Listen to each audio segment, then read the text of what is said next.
desculpa, na América toda, né, inclusive Estados Unidos e Canadá, tá.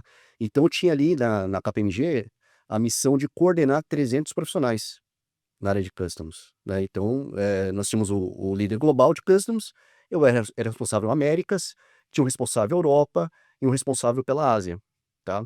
E era um comitê executivo ali da área de customs, tá. Então, realmente ali foi algo que me encheu de orgulho, né, por um convite. Normalmente essa posição é atrelada ou é atribuída a um americano, tá, mas não foi atribuída a um brasileiro, né, que liderava inclusive a área dos Estados Unidos, tá. Mas eu sentia falta de uma coisa na minha carreira ainda, que era justamente a questão da experiência profissional fora do país, que eu não tinha, né. Eu fui de trainee a sócio, sempre no Brasil, e como eu comentei, a KPMG naquela época não pôde me oferecer essa oportunidade. Mesmo com essa posição global, eles não te deram a possibilidade de você, por exemplo, morar nos Estados Unidos? Não, porque as empresas são totalmente independentes, Hum, né, então apesar de ter, essa liderança Américas, né, eu era um sócio da KPMG Brasil. firma, Brasil. Tá, então não precisava realmente, ter uma necessidade muito grande mesmo, né, de contratar um profissional, nos Estados Unidos, aí eu tornaria sócio de uma empresa americana e não mais sócio da empresa brasileira, tá. Mas é algo um pouco mais complexo, né. Então naquele momento realmente não foi uma oportunidade que eu tive, estava muito feliz, né, e aí surgiu, né, essa oportunidade de ir pra Vistion, tá. A Vistion era minha cliente na época de KPMG. E durante um projeto eu conheci o vice-presidente de logística da Vistion, né, que me fez esse convite, e para assumir uma posição global de customs em Portugal, tá. A Vistion, apesar de ser uma empresa americana, a maior fábrica da Vistion fica em Portugal, lá em Palmela, né. E aí foram alguns meses de namoro, de negociação e tal, e eu resolvi encarar esse desafio de novo. Era uma oportunidade que eu queria muito, né, que era morar fora do país, e Portugal é um país atrativo, né. Eu acho que tem uma facilidade de adaptação para os filhos, pelo fato da língua, a cultura muito semelhante, o clima, né, muito bom também, é parecido com o clima aqui no Brasil. Então, eu resolvi aceitar esse desafio, tá. E aí, em 2023, fiz as malas e fui para Portugal, tá.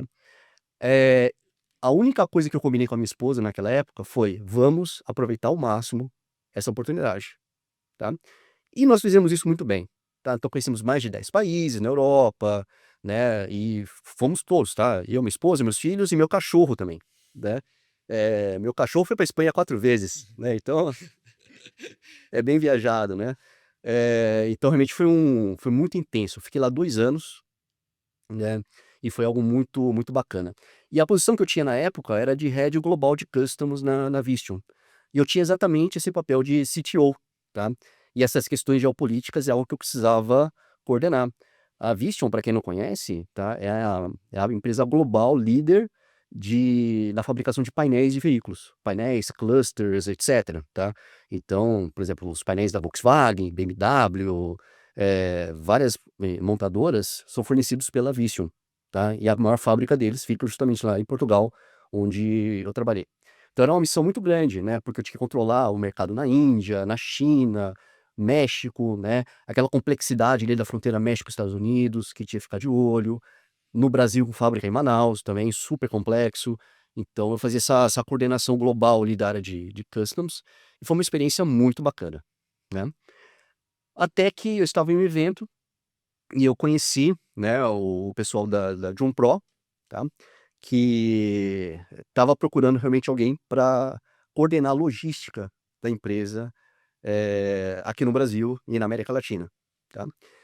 Também foram alguns meses de namoro ali e tal, né, chegamos a um acordo e eu resolvi encarar esse desafio. E uma das coisas que mais me chamaram a atenção é que depois de 2 anos em Portugal, surgiu aquela vontade de voltar ao Brasil, porque aquela experiência que eu queria, eu já estava vivendo, estava satisfeito, né, e então já estava realmente com essa vontade de retornar, né, ao Brasil. E aí tem uma frase, ô Rodrigo, que que é muito interessante, que foi dita por Tom Jobim, tá, que eu acho que retrata exatamente, o que eu passei, tá. Morar no exterior é bom, desculpa, morar no exterior é bom, mas é uma merda. Morar no Brasil é uma merda, mas é bom. É mesmo. Então Eu sei muito bem o que é isso, eu morei 2 anos no México, Tá trabalhando para o Grupo Electra. E aí no começo eu também tive a oportunidade, a minha chefe queria ir para os Estados Unidos e disse: "Ah, eu tô querendo namorar, eu quero ter uma vida pessoal, você não quer assumir uma pasta minha aqui que é viajar em toda lã?" Aí eu, pô, isso pra mim foi brilhou os olhos, que era tudo que eu sonhava, né, e eu peguei. Só que depois de 2 anos, cara, fazendo isso também, deu tipo um overqualifying nisso aí, um burnout de tanta viagem, tanto tinha semana que eu ia para 5 países. E eu tive vontade de voltar, incrivelmente foi isso, né. Hoje até hoje eu confesso que eu me arrependo, eu deveria ter ficado lá e ter eu estava a me casar, dentro daquela história que eu te contei, e aí eu já tinha, um apartamento no Recife e tal, e eu a minha mente me traiu, que eu quero voltar para o Brasil, eu fiquei nessa, eu quero voltar para o Brasil, eu quero ir para o Brasil, eu quero ficar no Brasil e voltei, né. Aham. Hoje eu gostaria de ter ficado lá, porque eu tinha um grande sonho também não realizado, que era morar nos Estados Unidos. Sim, sim, sim. Tinha muita vontade de ter essa experiência de morar nos Estados Unidos. Mas realmente essa frase faz todo sentido, Não é? sim, tem hora que você tem vontade mesmo de vir É, pra cá, né, exato, não é exato. fácil não. A gente sente falta, tá, e assim, essa readaptação, eu tô aqui há 1 mês e meio mais ou menos que eu voltei ao Brasil, né, tá sendo muito fácil, tá. A adaptação em Portugal é um pouco mais complexa, né, que de novo, apesar de ser a mesma língua, né, nas 2 primeiras semanas você não entende nada que o português fala, né. Eu me lembro que na primeira reunião da Vistion, eu falei assim: "Pessoal, vamos falar inglês, que eu não estou entendendo o português de Portugal", tá. Claro, depois de 6 meses vira algo natural, é a mesma língua, tá. E então essa adaptação ela é complexa também, ela não é fácil, tá, Uhum. em Portugal.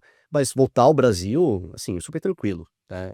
Eu tô morando num lugar diferente, hoje eu moro em Florianópolis, mas eu fico 2 semanas em Florianópolis, 2 semanas em São Paulo, né, que temos escritório nas 2 cidades, né, mas, essa adaptação tá super tranquila. A família tá em Florianópolis, tá feliz, é um local muito seguro, muito agradável, né. Tá. Ainda não vi sol lá, desde que eu mudei, Uhum. tô ansioso pra isso, só passei frio. Mas é uma cidade maravilhosa, então tá sendo muito tranquilo. Não, com certeza o sol vai vir aí, né, agora em Florianópolis e você vai estar é um dos melhores lugares do Brasil, né. Sem dúvida. Balneário Camboriú tá aí efervescente, né, com tantas Uhum. coisas gigantes aí, né.